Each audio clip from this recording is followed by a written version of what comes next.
Hello everyone, welcome to my channel teachers talks. कैसे हैं आप लोग? आशा करती हूँ कि आप लोग अच्छे होंगे और अपनी तैयारी में लगे होंगे। जैसा कि ये मैं एनसीईआरटी सीरीज क्लास 12 की स्टार्ट कर रही हूँ और ये पार्ट 1 यानी कि एनसीईआरटी जो क्लास 12 की बुक है उसमें जो पार्ट 1 है यानी कि पहली बुक है, मैं उस चैप्टर से स्टार्ट कर रही हूँ और आप लोगों के लिए काफ़ी बेनिफिशियल होगी। और आप इसे मैंने जो इंपॉर्टेंट यानी कि इंपॉर्टेंट जो पूरे बुक में एक समरी की तरह इंपॉर्टेंट जो लाइंस हैं मैं उसे हाईलाइट भी कर दी हूँ और आप लोगों को अच्छी लगेगी। और क्योंकि हाईलाइट किया हुआ चीज़ आप लोगों के दिमाग में तुरंत ही क्लिक करेगी, तो please subscribe my channel and like the video and share the video अपने दोस्तों के साथ, ताकि वो भी इस तरह के कंटेंट को प्राप्त कर सकें। ठीक है, तो और ये चलो हम लोग एनसीईआरटी सीरीज में आज शुरुआत करते हैं पूरे जोश खरोश के साथ। और इसे अगर ये लंबी चैप्टर है क्योंकि इसमें 25 देखो इसमें 25 पेजेज हैं, तो उसे मुझे लगता है कि उसे कंप्लीट करने में मुझे टाइम लग जाएगी और समझाने में। तो अगर ये पार्ट 1 हुआ तो मैं इसे पार्ट 1 इसके आधे चैप्टर को मैं आज आप लोगों के लिए लाई हुई हूँ, और जो उससे जो बचा चैप्टर इस पेज का, इस चैप्टर का जो पार्ट 2 लाऊंगी, जिसमें पूरे कंप्लीट हम लोग कंप्लीट कर देंगे पूरे इस लेसन को। तो पहले हम पार्ट 1 को पढ़ते हैं, देखते हैं कि कितना समय लगता है, और हम लोग समझने की कोशिश करेंगे कि जो यात्री थे,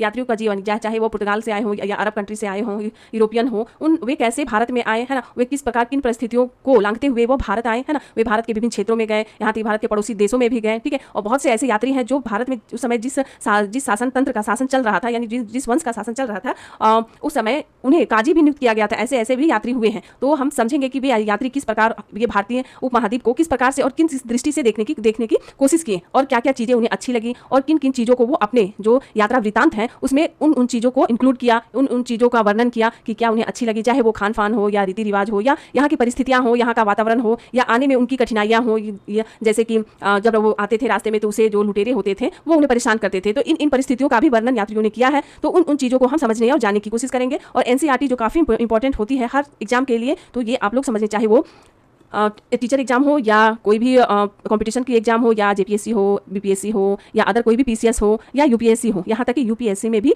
एनसीईआरटी को पढ़ने के लिए बोला जाता है कि ताकि उनकी बेस मजबूत हो, समझने की शक्ति इंप्रूव हो सके कि कैसे किस तरह से हम लिख सकते हैं, है ना। तो उस जिन चीज़ों को हम इंप्रूव करेंगे और आने वाले भविष्य को अच्छे करेंगे। तो चलते हैं हम ये NCERT chapter 1 class 12 part 1। Okay, तो ये क्लास 12 की फर्स्ट जो बुक है उसकी पहली चैप्टर है, जहाँ पर हम लोग यहाँ पर आप लोग देख रहे होंगे कि यात्रियों के नजरिए समाज के बारे में उनकी समझ लगभग 10वीं से 17वीं शताब्दी तक, ठीक है, 10वीं से 17वीं शताब्दी तक के जो उनके यात्रा वृत्तांत हैं उसके बारे में इसमें वर्णन किया गया है। तो चलते हैं हम लोग अपने चैप्टर की ओर।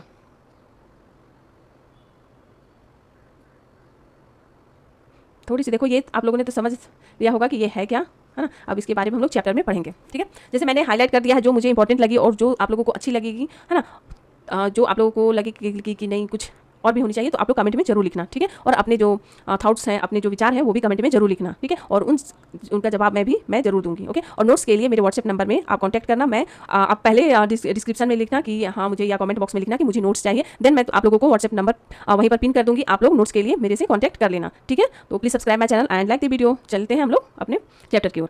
महिलाओं और पुरुषों, ठीक है, महिलाओं और पुरुषों ने कार्य की तलाश में, देखो यहाँ से, कार्य की तलाश में प्राकृतिक आपदाओं से बचाव के लिए व्यापारियों, सैनिकों, पुरोहितों और तीर्थयात्रियों के रूप में या फिर साहस की भावना से प्रेरित होकर यात्राएं की, है ना। तो अभी तक हम लोगों ने पढ़ा था कि सिर्फ पुरुष ही यात्राएं करते थे, लेकिन उनके साथ साथ महिलाओं का भी योगदान होता था यात्राओं के दौरान, है ना। लेकिन दुविधा की बात यह है, यानी कि आज तक मेरी जानकारी में, अगर आप लोगों को होगी तो मैं नहीं कह सकती, लेकिन मेरी जानकारी में कोई ऐसे यात्रा वृत्तांत जहाँ पर महिला के यात्रा वृत्तांत का वर्णन किया हो, मुझे खास करके एनसीईआरटी में तो बिल्कुल भी नहीं है कि उसमें महिलाओं की यात्रा वृत्तांत का वर्णन किया गया हो, या कोई ऐसी महिला हो जिसके बारे में लिखा हो कि उन्होंने यात्रा की। तो ये काफ़ी निंदनीय बात है कि कोई भी महिलाओं की यात्रा वृत्तांत को इंक्लूड नहीं किया गया है, या तो उसके मिले ही नहीं कि उसे हिडन रखा गया। वो तो सरकार या जब ये बुक बन रही थी उस समय में उन बुक को लिखने वाले बता सकते हैं। ठीक है, तो हम लोग चैप्टर की ओर चलते हैं, ये बात का मैटर है। ठीक है, तीर्थयात्रियों के रूप में या फिर साहस की भावना से प्रेरित होकर, ये लाइन हम लोगों ने पढ़ लिया था। और देखो, निश्चित रूप से एक ऐसी दुनिया को समझ पाते हैं जो भूदृश्य या भौतिक परिवेश के संदर्भ में और साथ ही लोगों की प्रथाओं, भाषाओं, आस्था और व्यवहार में भिन्न होते हैं। ठीक है, ये लाइन तो आप लोगों को समझ में आ गई होगी।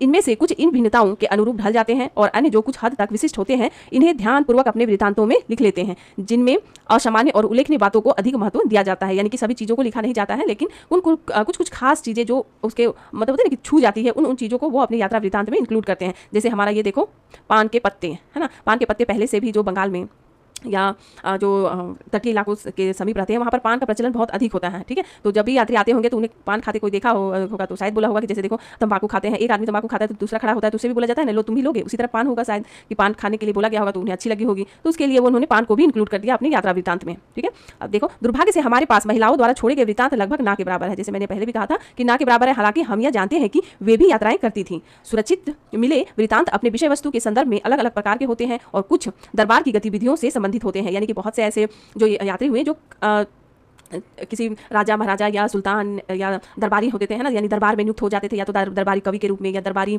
काजी के रूप में भी बहुत से ऐसे सूफी संत नियुक्त हुए हैं। ठीक है, तो वो वहाँ पर होते हैं दरबारी कवि और दरबारी लेखक, वो दरबार की गतिविधियों के बारे में भी लिखते थे। ठीक है, तो जबकि अन्य धार्मिक विषयों या स्थापत्य के तत्वों और स्मारकों पर केंद्रित होते थे। उदाहरण के लिए देखो 15वीं शताब्दी में विजयनगर शहर, है ना, 15वीं शताब्दी में विजयनगर साम्राज्य जो कर्नाटक में है, विजयनगर साम्राज्य कर्नाटक में था, वो के जिसकी राजधानी क्या, विजयनगर साम्राज्य की राजधानी क्या थी, हम्पी। तुम लोग याद रखना कि विजयनगर साम्राज्य की जो राजधानी थी हम्पी, हम्पी, है ना, और यहाँ पर हरिहर और बुक्का, हरिहर और व बुक्का, इन लोगों ने इस साम्राज्य की स्थापना की थी, हरिहर और बुक्का ने। और विजयनगर साम्राज्य की राजधानी कौन थी, हम्पी। ठीक है, ये आप लोग याद रखना। और देखो सबसे महत्वपूर्ण विवरणों में से एक हेरात से आए, कहाँ से आए थे, हेरात, एक जगह का नाम है हेरात।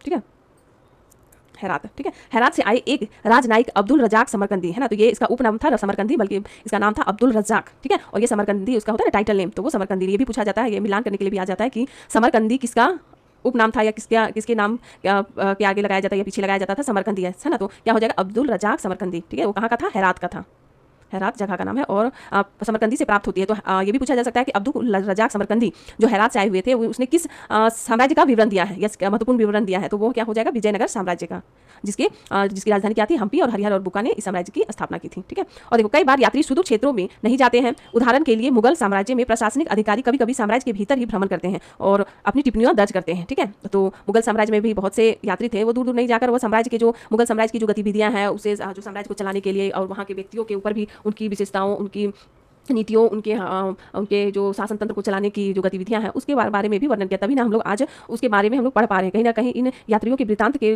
को हम लोग एक जगह इकट्ठा करके सबको एक सीक्वेंस वाइज हम लोग पढ़ पा रहे हैं। ठीक है, और इनमें से कुछ अपने ही देश की लोकप्रिय प्रथाओं तथा जन वार्ताओं और परंपराओं को समझना चाहते थे। इस अध्याय में हम यह देखेंगे कि उपमहाद्वीप में आए यात्रियों द्वारा दिए गए सामाजिक जीवन के विवरणों के अध्ययन से किस प्रकार हम अपने अतीत के विषय में ज्ञान बढ़ा सकते हैं। इसके लिए हम 3 व्यक्तियों के वृत्तांतों पर ध्यान देंगे। जैसे देखो अब अलबरूनी, ठीक है, अलबरूनी का यात्रा वृत्तांत है और जो 11वीं शताब्दी में उज्बेकिस्तान से आया था। ठीक है, तो अलबरूनी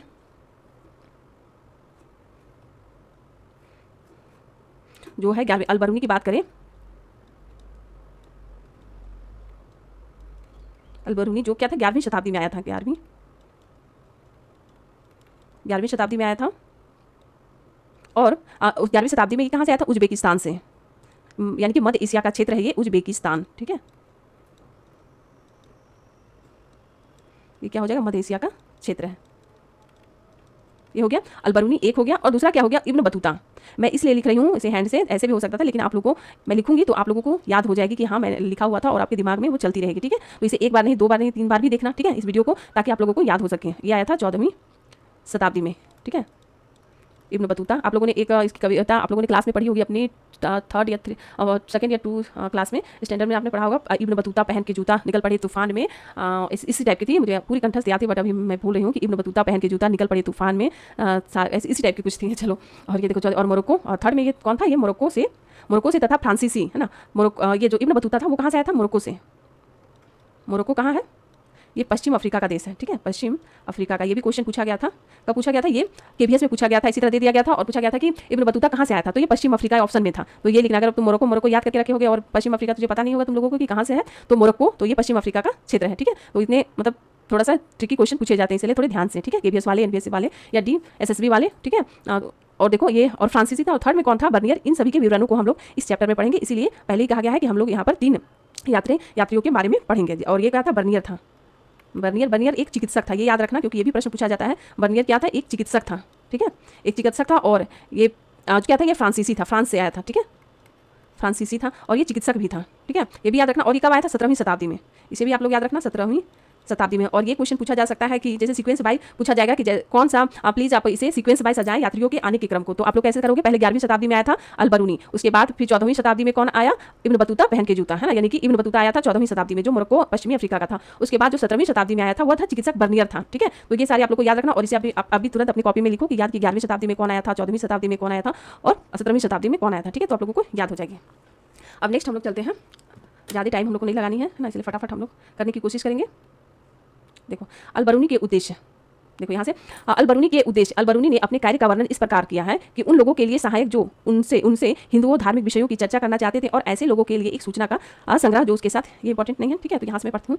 पूरी तरह से भिन्न सामाजिक और सांस्कृतिक पृष्ठभूमि से आने के कारण ये लोग दैनिक गतिविधियों तथा प्रथाओं के प्रति अधिक सावधान रहते थे। यानी कि सावधान रहने मतलब जो ये उपमहाद्वीप में आए और ये जो अपने क्षेत्र में थे, उन सभी के ये जिस क्षेत्र से आए वहाँ पर इतनी हरियाली नहीं थी, वो सूखा था, है ना, सूखा था पूरी तरह से, जैसे अरब कंट्री होती है ना, वहाँ पर समुद्र तो है लेकिन वहाँ पर पानी नहीं है, यानी कि जो खेती करने की जो क्या मतलब मृदुल वाटर चाहिए ना, वो जो खेती योग्य हो पानी वो नहीं है, तो इसीलिए वहाँ पर सूखा बंजर। जब ये भारतीय उपमहाद्वीप में आए तो इन्हें पूरी तरह से हरियाली लगी, तो ये बहुत ही खुश हुए कि वहाँ का और यहाँ का जीवन में कितनी अंतर है। तो उसी को कहते हैं कि ये बहुत ही सावधानीपूर्वक उसे क्या बोलते हैं कि ऑब्जर्व करने की कोशिश करते हैं कि किन किन चीज़ों को हम लोग समझ सकते हैं। ठीक है, देशज लेखकों के लिए ये सभी विषय सामान्य थे, यानी कि जो देश के थे वो बचपन या अपनी जब जन्म लिए हैं तब से वो चीज़ देखते आए हैं, तो उन लोगों के लिए ये सब तो आम ही लगती है। अगर हम लोग यहाँ पर कुछ चीज़ को देखें तो मतलब अपने देश में तो कुछ जो चीज़ देखते हैं हमें तो आम लगती है, लेकिन वही हम लोग विदेश चले जाते हैं। जैसे मैंने देखा कि हर चीज़ मैं अभी दुबई भ्रमण करके आई थी और UAE है ना, यूनाइटेड अरब अमीरात, तो वहाँ पर जो एक समय ऐसा था, यानी वो अरब कंट्री है ना, समुद्र के किनारे बसी हुई है दुबई। आप लोगों को भी पता होगा कि दुबई काफ़ी फेमस सिटी है ना, तो वहाँ पर इतनी मतलब एक समय ऐसा था कि पानी भी वहाँ पर नहीं मिलती थी, लेकिन आज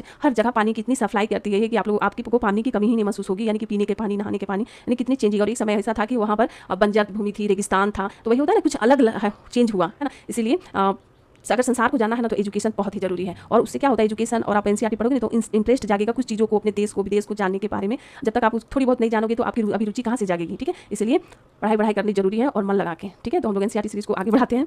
और ये विषय सामान्य थे जो वृत्तांतों के दर्ज करने योग्य नहीं है। नजरिए में यही भिन्नता ही यात्रा वृत्तांतों को अधिक रोचक बनाती है। ये यात्री किसके लिए लिखते हैं, जैसा कि हम देखेंगे इस प्रश्न का उत्तर अलग अलग दृष्टांतों में अलग था। ठीक है, अब हम लोग चलेंगे फर्स्ट जो अल बरूनी, जो कब आए थे 11वीं शताब्दी में। ठीक है, अल बरूनी, ठीक है, 11वीं शताब्दी, 10वीं 11वीं कहा जा सकता है क्योंकि ये हाँ 11वीं कहा जा सकता है क्योंकि ये देखो यहाँ पर आए थे, किसके साथ आए थे आगे हम लोग पढ़ेंगे।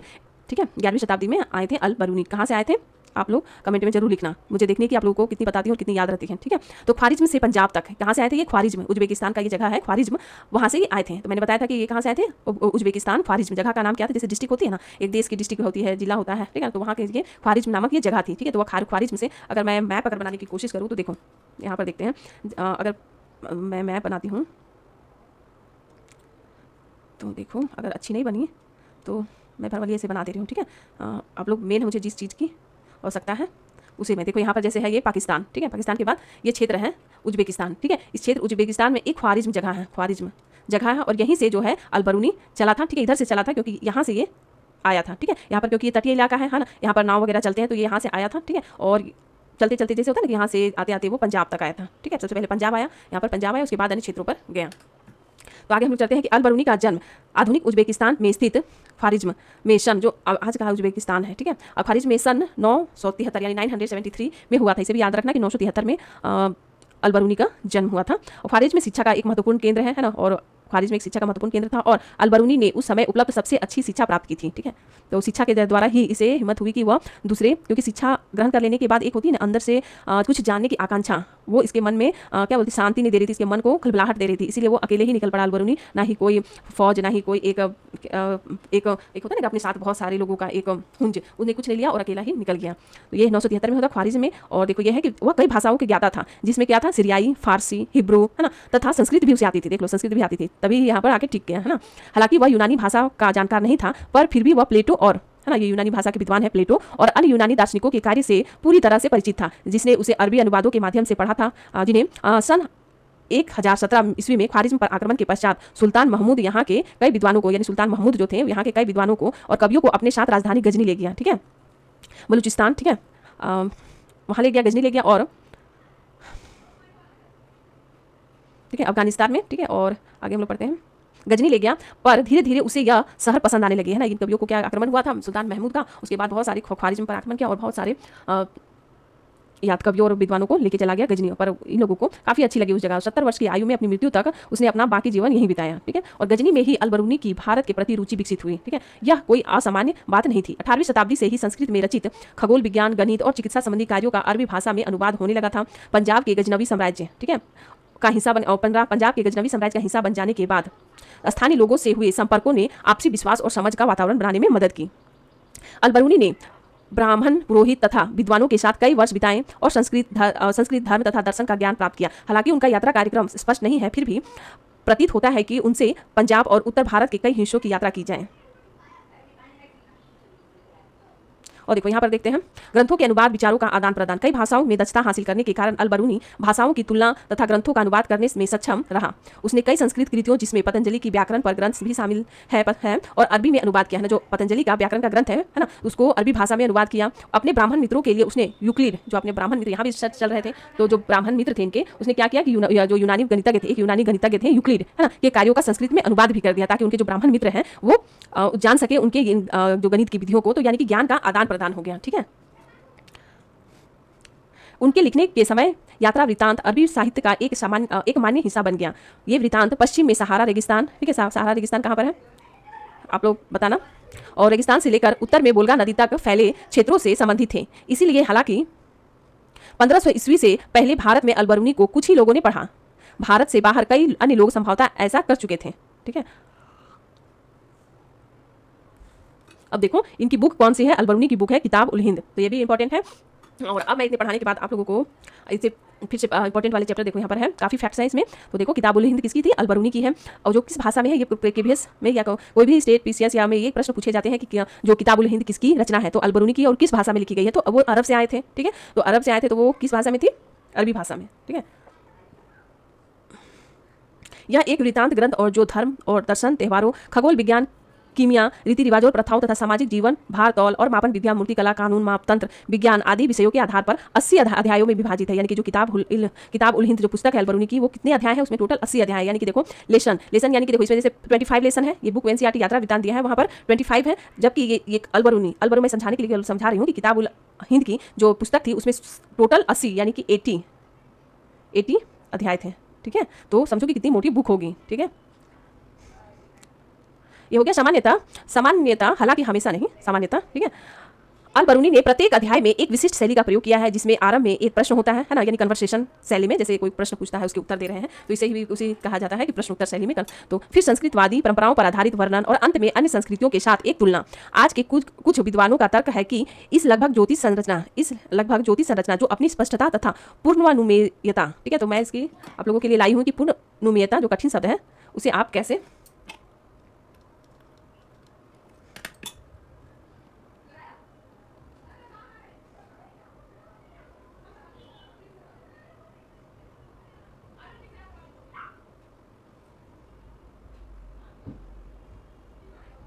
यानी कि पूर्ण में अनुमान किया हुआ है ना, ठीक है। पूर्वानुमेयता के लिए उल्लेखनीय है का एक मुख्य कारण अलबरूनी का गणित की ओर झुकाव है, ठीक है।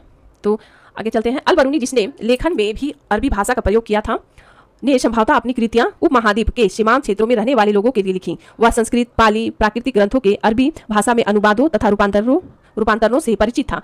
इनमें दंत कथाओं मतलब कहीं सुनी बातों से लेकर खगोल विज्ञान और चिकित्सा संबंधी कृतियां सभी शामिल थीं, पर साथ ही इन ग्रंथों को लेखन सामग्री शैली के विषय में उनका दृष्टिकोण आलोचनात्मक था और निश्चित रूप से वह उनमें सुधार करना चाहता था। और नेक्स्ट हम लोग चलते हैं हिंदू यानी कि आप लोग समझते होंगे कि हिंदू की एक जाति रूपी शब्द है, यानी कि हिंदू एक जाति को इंडिकेट करती है। बट इस एनसीईआरटी में जाति हिंदू शब्द का कई मायने और उसे हिंदू का शब्द जो हमें बताया गया है कि हिंदू शब्द आखिर है क्या, ये किसी एक इंडिविजुअल जाति को इंडिकेट नहीं करती है, बल्कि यह एक पूरे संप्रदाय को इंडिकेट करती है। यानी कि संप्रदाय कहूँ तो एक चलो पढ़ते हैं थोड़ी, है ना।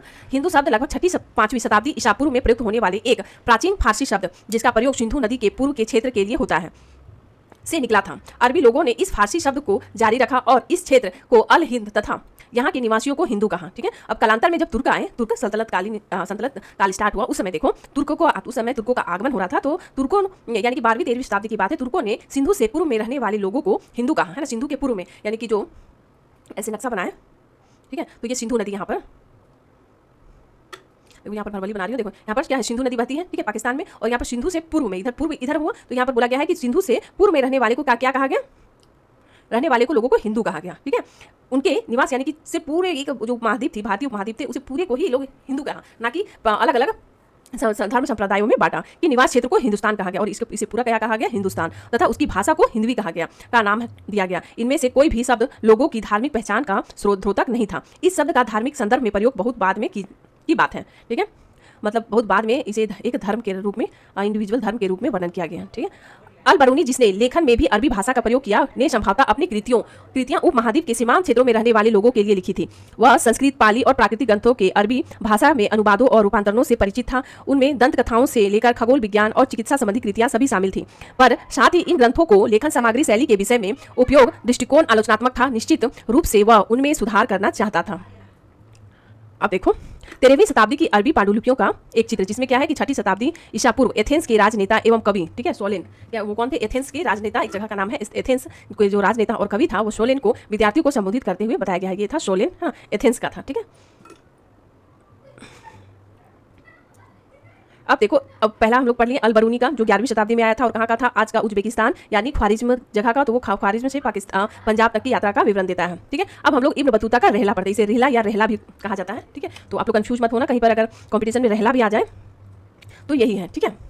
इब्न बतूता जो मोरक्को का था, ठीक है। तो आगे हम लोग पढ़ते हैं कि यह आरंभिक विश्व यात्री इब्न बतूता द्वारा अरबी भाषा में, इन्होंने भी किस भाषा में लिखा था, अरबी भाषा में, और जो अल बरूनी है वो भी अरबी भाषा में अपनी यात्रा वृत्तांत लिखा। तो यात्रा वृत्तांत, जिसे रहला कहा जाता है, 14वीं शताब्दी में भारतीय उपमहाद्वीप के सामाजिक तथा सांस्कृतिक जीवन के विषय में बहुत ही प्रचुर तथा रोचक जानकारी दी है।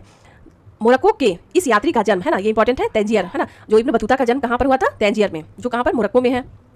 तंजियर के सबसे सम्मानित और शिक्षित परिवारों में से एक, जो इस्लामी कानून अथवा शरिया पर अपनी विशेषज्ञता के लिए प्रसिद्ध था, में हुआ था। अपने परिवार की परंपरा के अनुसार इब्न बतूता ने कम उम्र में ही साहित्यिक तथा शास्त्र रूढ़ शिक्षा हासिल की।